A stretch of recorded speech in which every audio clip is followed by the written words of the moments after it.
Marcos capítulo 1. João Batista prepara o caminho. Princípio do Evangelho de Jesus Cristo, o Filho de Deus. Conforme está escrito no profeta Isaías, enviarei à tua frente o meu mensageiro, ele preparará o teu caminho. Voz do que clama no deserto, preparem o caminho para o Senhor, façam veredas retas para ele. Assim surgiu João, batizando no deserto e pregando um batismo de arrependimento para o perdão dos pecados. A ele vinha toda a região da Judéia e todo o povo de Jerusalém, confessando seus pecados, eram batizados por ele no Rio Jordão. João vestia roupas feitas de pelos de camelo, usava um cinto de couro e comia gafanhotos e mel silvestre. E esta era sua mensagem: depois de mim vem alguém mais poderoso do que eu, tanto que eu não sou digno nem de curvar-me e desamarrar as correias das suas sandálias. Eu os batizo com água, mas ele os batizará com o Espírito Santo.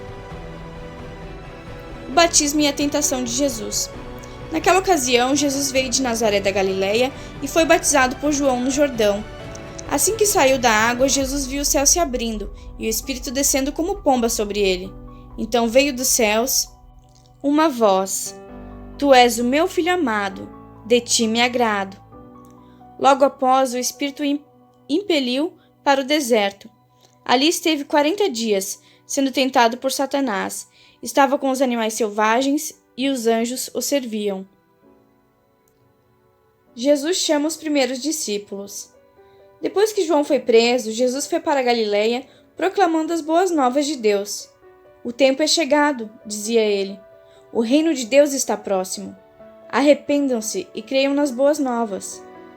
Andando à beira do mar da Galileia, Jesus viu Simão e seu irmão André lançando redes ao mar, pois eram pescadores. E disse Jesus: Sigam-me, e eu os farei pescadores de homens. No mesmo instante, eles deixaram as suas redes e o seguiram.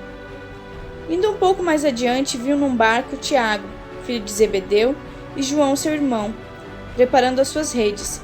Logo o chamou, e eles o seguiram, deixando seu pai Zebedeu com os empregados no barco. Jesus expulsa um espírito imundo. Eles foram para Cafarnaum, e logo que chegou o sábado, Jesus entrou na sinagoga e começou a ensinar. Todos ficavam maravilhosos com o seu ensino, porque lhes ensinava como alguém que tem autoridade, e não como os mestres da lei. Justo naquele momento, na sinagoga, um homem possesso de um espírito imundo gritou: O que queres conosco, Jesus de Nazaré? Vieste para nos destruir? Sei quem tu és, o Santo de Deus. Cala-se e saia dele, repreendeu Jesus. O espírito imundo sacudiu o homem violentamente e saiu dele gritando. Todos ficaram tão admirados que perguntavam uns aos outros: O que é isso? Um novo ensino e com autoridade? Até os espíritos imundos ele dá ordens, e eles lhe obedecem. As notícias a seu respeito se espalharam rapidamente por toda a região da Galileia. O poder de Jesus sobre os demônios e as doenças. Logo que saíram da sinagoga, foram com Tiago e João à casa de Simão e André. A sogra de Simão estava na cama, com febre, e falaram a respeito dela a Jesus. Então ele se aproximou dela, tomou-a pela mão e ajudou a levantar-se. A febre a deixou e ela começou a servi-los. Ao anoitecer, depois do pôr do sol, o povo levou a Jesus todos os doentes e os endemoniados. Toda a cidade se reuniu à porta da casa. E Jesus curou muitos que sofriam de várias doenças. Também expulsou muitos demônios. Não permitia, porém, que estes falassem, porque sabiam quem ele era. Jesus ora num lugar deserto. De madrugada, quando ainda estava escuro, Jesus levantou-se, saiu de casa e foi para um lugar deserto, onde ficou orando. Simão e seus companheiros foram procurá-lo, e ao encontrá-lo, disseram: Todos estão te procurando. Jesus respondeu: Vamos para outro lugar, para os povoados vizinhos, para que também lá eu pregue. Foi para isso que eu vim. Então ele percorreu toda a Galileia, pregando nas sinagogas e expulsando demônios. A cura de um leproso. Um leproso aproximou-se dele e suplicou-lhe de joelhos: Se quiseres, podes purificar-me. Cheio de compaixão, Jesus estendeu a mão, tocou nele e disse: Quero, seja purificado. Imediatamente a lepra o deixou e ele foi purificado. Em seguida, Jesus o despediu com uma severa advertência: olhe, não conte isso a ninguém, mas vá mostrar-se ao sacerdote e ofereça pela sua purificação os sacrifícios que Moisés ordenou para que sirva de testemunho. Ele, porém, saiu e começou a tornar público o fato, espalhando a notícia. Por isso, Jesus não podia mais entrar publicamente em nenhuma cidade, mas ficava fora, em lugares solitários. Todavia, assim mesmo vinha a ele gente de todas as partes. Jesus cura um paralítico. Poucos dias depois, tendo Jesus entrado novamente em Cafarnaum, o povo ouviu falar que ele estava em casa. Então, muita gente se reuniu ali, de forma que não havia lugar nem junto à porta, e ele lhes pregava a palavra. Vieram alguns homens trazendo-lhe um paralítico, carregado por quatro deles. Não podendo levá-lo até Jesus por causa da multidão, removeram parte da cobertura do lugar onde Jesus estava, e pela abertura do teto, baixaram a maca em que estava deitado o paralítico. Vendo a fé que eles tinham, Jesus disse ao paralítico: Filho, seus pecados estão perdoados. Estavam sentados ali alguns mestres da lei, raciocinando em seu íntimo: por que esse homem fala assim? Está blasfemando. Quem pode perdoar pecados a não ser somente Deus? Jesus percebeu logo em seu espírito que era isso que eles estavam pensando, e lhes disse: por que vocês estão remoendo essas coisas em seu coração? Que é mais fácil dizer ao paralítico: seus pecados estão perdoados, ou levante-se, pegue a sua maca e ande. Mas para que vocês saibam que o Filho do Homem tem na terra autoridade para perdoar pecados, disse ao paralítico: eu digo a você, levante-se, pegue sua maca e vá para casa. Ele se levantou, pegou a maca e saiu à vista de todos, que atônitos glorificaram a Deus, dizendo: nunca vimos nada igual. O chamado de Levi. Jesus saiu outra vez para a beira-mar, uma grande multidão aproximou-se e ele começou a ensiná-los. Passando por ali, viu Levi, filho de Alfeu, sentado na coletoria, e disse-lhe: siga-me. Levi levantou-se e o seguiu. Durante uma refeição na casa de Levi, muitos publicanos e pecadores estavam comendo com Jesus e seus discípulos, pois haviam muitos que o seguiam. Quando os mestres da lei, que eram fariseus, o viram comendo com pecadores e publicanos, perguntaram aos discípulos de Jesus: por que ele come com publicanos e pecadores?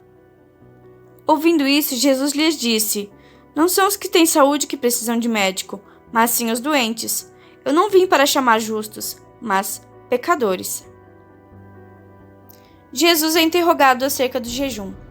Os discípulos de João e os fariseus estavam jejuando. Algumas pessoas vieram a Jesus e lhe perguntaram: por que os discípulos de João e os dos fariseus jejuam, mas os teus não? Jesus respondeu: como podem os convidados do noivo jejuar enquanto este está com eles? Não podem enquanto tem consigo. Mas virão dias quando o noivo lhes será tirado, e nesse tempo jejuarão. Ninguém põe remendo de pano novo em roupa velha, pois o remendo forçará a roupa, tornando pior o rasgo. E ninguém põe vinho novo em vasilhas de couro velha. Se o fizer, o vinho arrebentará a vasilha, e tanto o vinho quanto a vasilha se estragarão. Ao contrário, põe-se vinho novo em vasilha de couro nova. O Senhor do Sábado. Certo sábado, Jesus estava passando pelas lavouras de cereal enquanto caminhavam. Seus discípulos começaram a colher espigas.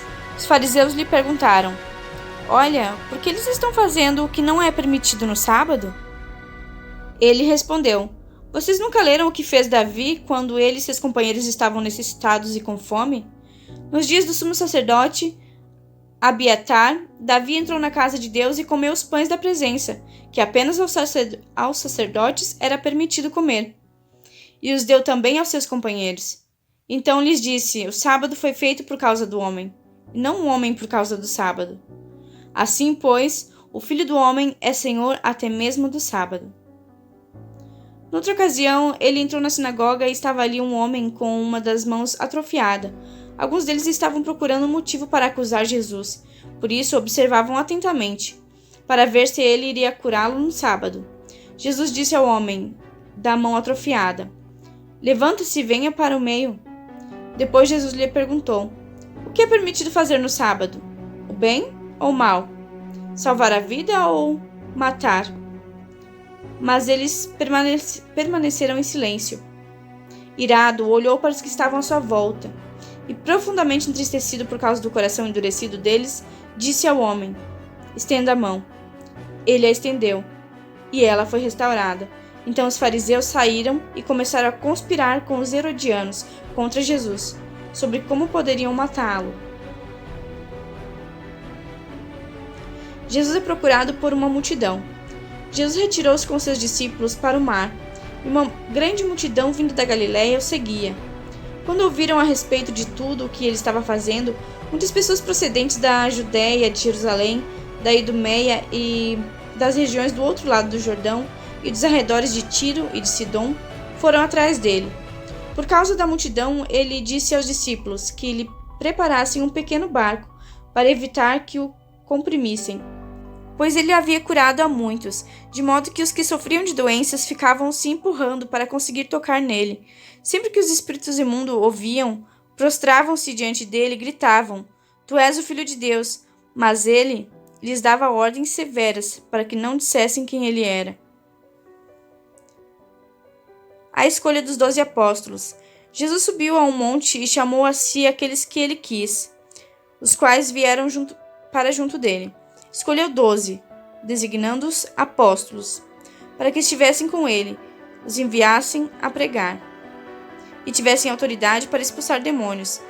Estes são os 12 que ele escolheu: Simão, a quem deu o nome de Pedro, Tiago, filho de Zebedeu, e João, seu irmão, aos quais deu o nome de Boanerges, que significa filhos do trovão, André, Filipe, Bartolomeu, Mateus, Tomé, Tiago, filho de Alfeu, Tadeu, Simão, o Zelote, e Judas Iscariotes, que o traiu.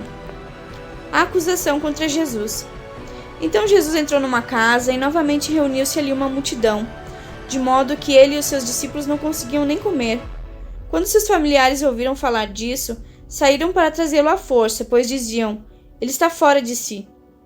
E os mestres da lei que haviam descido de Jerusalém diziam: ele está com Beelzebu.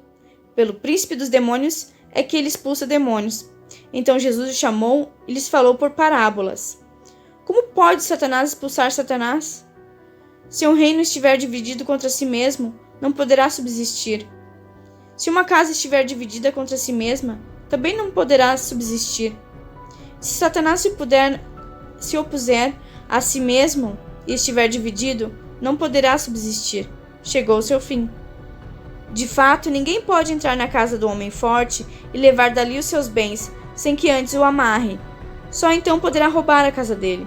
Eu asseguro que todos os pecados e blasfêmia dos homens lhe serão perdoados, mas quem blasfemar contra o Espírito Santo nunca terá perdão. É culpado de pecado eterno. Jesus falou isso porque eles estavam dizendo: ele está com o espírito imundo. A mãe e os irmãos de Jesus. Então chegaram a mãe e os irmãos de Jesus, ficando do lado de fora. Mandaram alguém chamá-lo. Havia muita gente assentada ao seu redor. E lhe disseram: tua mãe e teus irmãos estão lá fora e te procuram. Quem é minha mãe e quem são meus irmãos? Perguntou ele. Então ele olhou para os que estavam assentados ao seu redor e disse: aqui estão minha mãe e meus irmãos. Quem faz a vontade de Deus, este é meu irmão, minha irmã e minha mãe. A parábola do semeador. Novamente, Jesus começou a ensinar à beira-mar. Reuniu-se ao seu redor uma multidão tão grande que ele teve que entrar num barco e assentar-se nele. O barco estava no mar. Enquanto todo o povo ficava na beira da praia, ele lhes ensinava muitas coisas por parábolas, dizendo em seu ensino: ouçam. O semeador saiu a semear. Enquanto lançava a semente, parte dela caiu à beira do caminho, e as aves vieram e a comeram. Parte dela caiu em terreno pedregoso, onde não havia muita terra, e logo brotou, porque a terra não era profunda. Mas quando saiu o sol, as plantas se queimaram e secaram, porque não tinham raiz. Outra parte caiu entre espinhos, que cresceram e sufocaram as plantas, de forma que ela não deu fruto. Outra ainda caiu em boa terra, germinou, cresceu e deu boa colheita, a 30, 60 e até 100 por um. E acrescentou: aquele que tem ouvidos para ouvir, ouça. Quando ele ficou sozinho, os 12 e os outros que estavam ao seu redor lhe fizeram perguntas acerca das parábolas. E ele lhes disse: A vocês foi dado o mistério do reino de Deus, mas os que estão fora, tudo é dito por parábolas, a fim de que, ainda que vejam, não percebam, ainda que ouçam, não entendam. De outro modo, poderiam converter-se e ser perdoados. Então Jesus lhes perguntou: Vocês não entendem essa parábola? Como então compreenderão todas as outras? O semeador semeia a palavra. Algumas pessoas são como a semente à beira do caminho, onde a palavra é semeada. Logo que a ouvem, Satanás vem e retira a palavra nela semeada.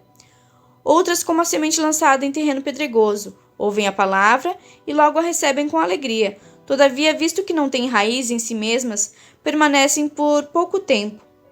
Quando surge alguma tribulação ou perseguição por causa da palavra, logo a abandonam. Outras ainda, como a semente lançada em espinhos. Ouvem a palavra, mas quando chegam as preocupações da vida, o engano das riquezas e os anseios por outras coisas, sufocam a palavra, tornando-a infrutífera. Outras pessoas são como a semente lançada em boa terra.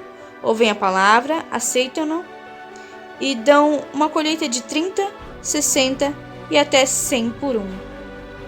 A candeia. Ele lhes disse: Quem traz uma candeia para ser colocada debaixo de uma vasilha ou de uma cama? Acaso não a coloca num lugar apropriado? Porque não há nada oculto senão para ser revelado, e nada escondido senão para ser trazido à luz. Se alguém tem ouvidos para ouvir, ouça.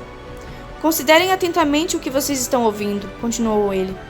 Com a medida com que vocês medirem, vocês serão medidos, e ainda mais acrescentarão para vocês. A quem tiver, mais lhe será dado. De quem não tiver, até o que tem lhe será tirado. A parábola da semente. Ele prosseguiu dizendo: O reino de Deus é semelhante a um homem que lança semente sobre a terra. Noite e dia, estando ele dormindo ou acordado, a semente germina e cresce, embora ele não saiba como. A terra por si própria produz o grão. Primeiro o talo, depois a espiga, e então o grão cheio na espiga. Logo que o grão fica maduro, o homem lhe passa a foice, porque chegou a colheita. A parábola do grão de mostarda. Novamente ele disse: Com que compararemos o reino de Deus? Que parábola usaremos para descrevê-lo?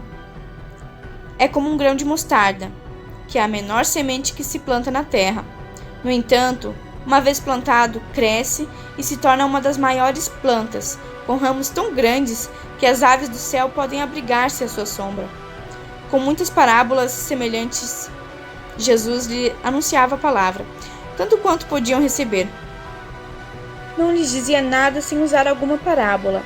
Quando, porém, estava a sós com seus discípulos, explicava-lhes tudo. Jesus acalma a tempestade. Naquele dia, ao anoitecer, disse ele aos seus discípulos: Vamos para o outro lado. Deixando a multidão, eles o levaram no barco, assim como estava.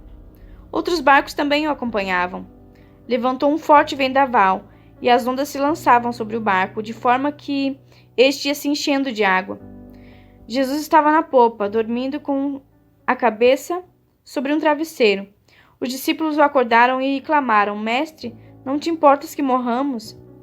Ele se levantou, repreendeu o vento e disse ao mar: Aquieta-se, acalme-se. O vento se aquietou e fez-se completa bonança. Então perguntou aos seus discípulos: Por que vocês estão com tanto medo? Ainda não têm fé? Eles estavam apavorados e perguntavam uns aos outros: Quem é este que até o vento e o mar lhe obedecem? A cura de um endemoniado. Eles atravessaram o mar e foram para a região dos Gerazenos. Quando Jesus desembarcou, um homem com espírito imundo veio dos sepulcros ao seu encontro. Esse homem vivia nos sepulcros e ninguém conseguia prendê-lo, nem mesmo com correntes, pois muitas vezes lhe haviam sido acorrentados. Pés e mãos, mas ele arrebentara as correntes e quebrara os ferros de seus pés. Ninguém era suficientemente forte para dominá-lo. Noite e dia ele andava gritando e cortando-se com pedras entre os sepulcros e nas colinas. Quando ele viu Jesus de longe, correu e prostrou-se diante dele, e gritou em alta voz: Que queres comigo, Jesus, filho do Deus Altíssimo? Rogo-te, por Deus, que não me atormentes. Pois Jesus lhe tinha dito: saia deste homem, espírito imundo. Então Jesus lhe perguntou: qual é o seu nome? Meu nome é Legião, respondeu ele, porque somos muitos. E implorava Jesus com insistência que não os mandasse sair daquela região. Uma grande manada de porcos estava pastando numa colina próxima. Os demônios imploraram a Jesus: manda-nos para os porcos, para que entremos neles.